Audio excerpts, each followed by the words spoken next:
Assalamualaikum warahmatullahi wabarakatuh. Perkenalkan, nama saya Iqbal Fernanda dengan NPM 2417051031 dari Prodi S1 Ilmu Komputer. Di sini saya akan menjelaskan mengenai bagaimana saya mendapatkan soal yang saya cari, yang saya buat, dan juga di sini saya akan mungkin menjelaskan jawaban dari pertanyaan yang saya telah buat. Sebelumnya saya mendapatkan jawaban pertanyaan ini dari materi seperti contohnya di sini, finite state automata dengan output. Suatu keterbatasan dari finite state automata yang sudah dipelajari adalah keputusannya terbatas pada diterima atau ditolak saja. Automata tersebut disebut sebagai acceptor. Dalam hal ini disebut finite state acceptor. Nah, kita tuh dapat mengkonstruksi suatu finite state automata atau FSA yang memiliki keputusan beberapa keluaran atau output. Dalam hal ini disebut finite state transducer, yang mana pada mesin Moore output akan berasosiasi dengan state.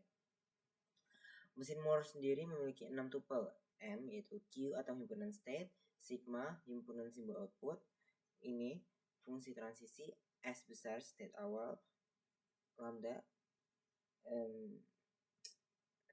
himpunan output, lambda fungsi output untuk setiap state. Yang mana di sini komponen state akhir dari deterministic automata atau DFA itu dihilangkan karena di sini keputusan dimunculkan sebagai output. Contoh soalnya ini, di sini ada gambar mesin Moore untuk modulus 3. Nah, untuk mesin Mealy, yang mana bila output pada mesin Moore berasosiasi dengan state, maka output pada mesin Mealy akan berasosiasi dengan transisi. Mesin Mealy juga memiliki 6 definisi tuple, yaitu sama ada himpunan state, himpunan simbol input, fungsi transisi, state awal, himpunan output, serta fungsi output untuk setiap transisinya.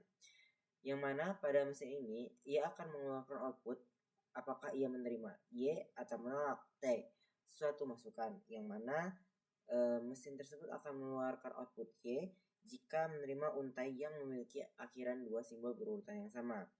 Misalnya contohnya itu kayak string oleh mesin Mealy 0011111000111111 dan lain-lain. Selain itu juga saya telah membaca beberapa PPT yang ada di silabus, kayak ya seperti inilah contoh FSA dengan keluaran, yaitu adalah bukan sekedar keputusan diterima atau ditolak, tapi juga mesin itu tuh disebut dengan acceptor atau finite state acceptor. FSA bisa dirancang untuk memberikan beberapa keputusan berupa keluaran atau output, yang mana itu disebut transducer. Contohnya itu yang seperti saya bilang, mesin Moore dan mesin Mealy. Dalam sistem digital, mesin Moore digunakan untuk memodelkan perilaku dari rangkaian sekuensial. FSA dengan keluaran ini ada 2 jenis, yaitu acceptor dan transducer. Terhadap 2 jenis FSA dengan keluaran yang tadi keputusan seperti mesin Moore dan Mealy. Dalam sistem digital dibutuhkan sarana yang tepat untuk memodelkan pola perilaku rangkaian sekuensial, yang mana hal ini dikenal sebagai FSM, yang merupakan FSA dengan keluaran mesin Moore. Contohnya itu ini. Contoh rangkaian sekuensial itu kayak vending mesin, lampu lalu lintas, meteran parkir dengan koin, lift, mesin cuci dengan koin, AC digital, kipas angin digital, mesin cuci digital, dan lain-lain. FSA contohnya itu ada mesin Moore, yang mana outputnya itu berasosiasi dengan state, kayak tadi udah saya bahas. Ini ada contohnya. Ini mesin Mealy, contohnya juga ada. Tuh, ini ada. Kayak dari sini dia dikonversi menjadi bentuk seperti ini, guys.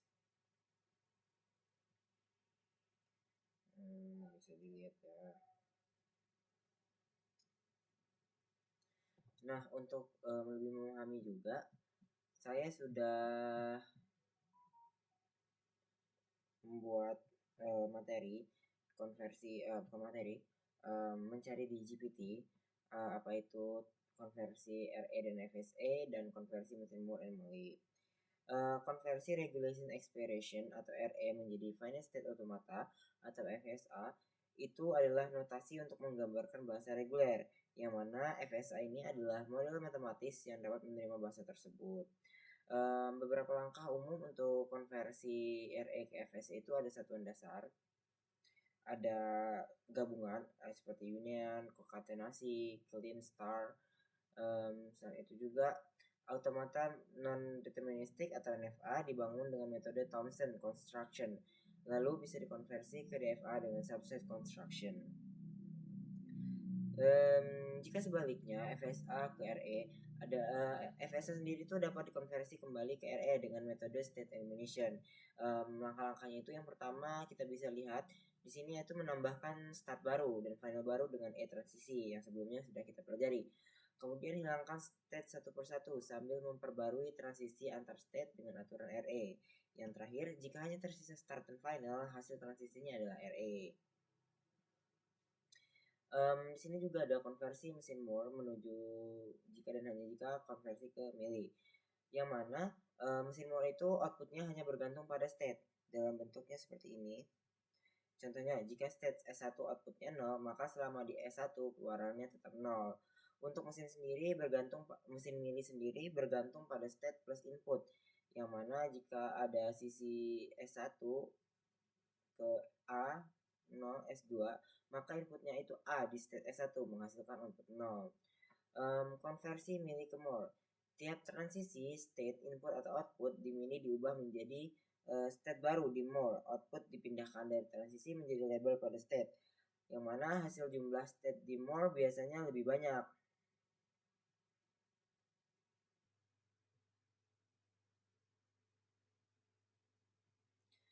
Nah, di sini juga saya minta lebih rinci lagi untuk contoh penjelasannya.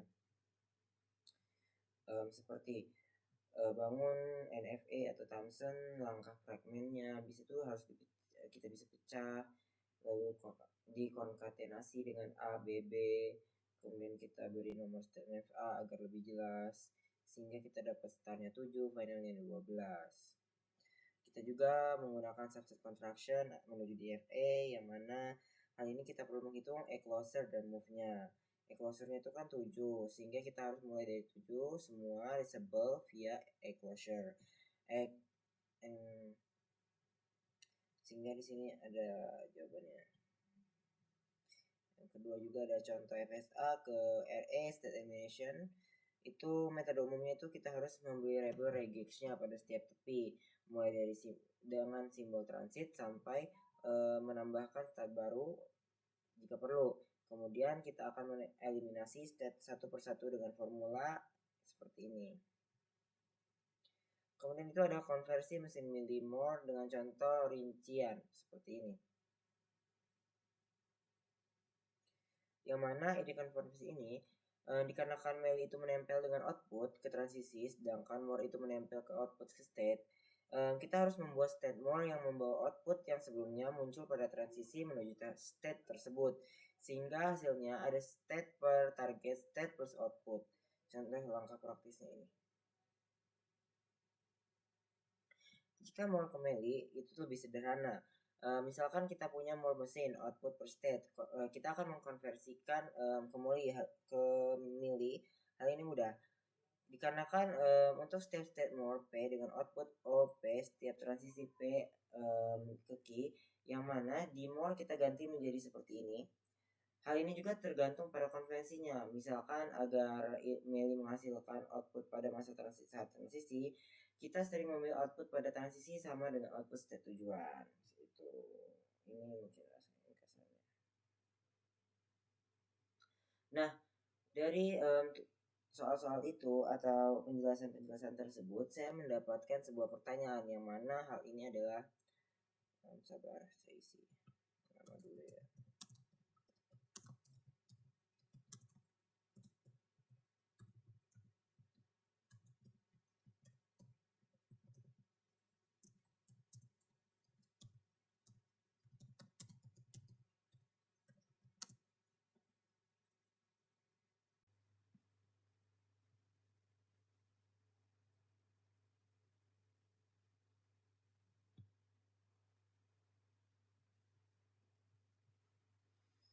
Nah, di sini saya mendapatkan pertanyaan, yaitu perbedaan utama antara mesin milih dengan more itu apa gitu kan.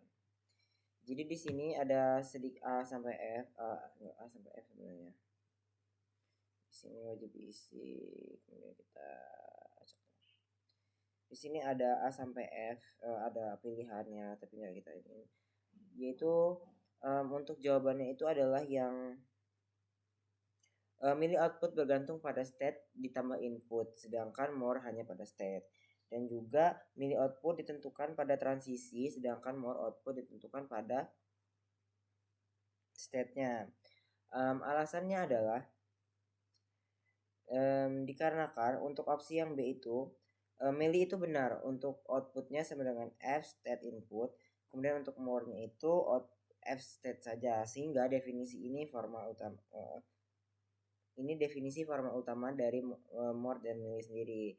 Untuk yang yang ini sendiri alasannya adalah pada milih output ditulis pada label transisi, sedangkan pada more output ditulis pada state. Hal ini merepresentasikan diagram yang sesuai dengan definisinya. Mengapa opsi yang lain yang salah? Untuk more output bergantung pada input saat ini, milih hanya saat state. Nah, hal ini salah dikarenakan justru kebalikannya. More tidak peduli pada input, hanya state, sedangkan milih butuh inputnya. Kemudian yang C itu keduanya selalu memiliki jumlah state yang sama. Hal ini salah dikarenakan dalam konversi milih ke more bisa menambah jumlah state karena harus memecah state agar output bisa dipetakan ke state-nya. Untuk yang D sendiri, more lebih efisien daripada milih dalam jumlah state. Hal ini salah dikarenakan umumnya justru milih lebih efisien.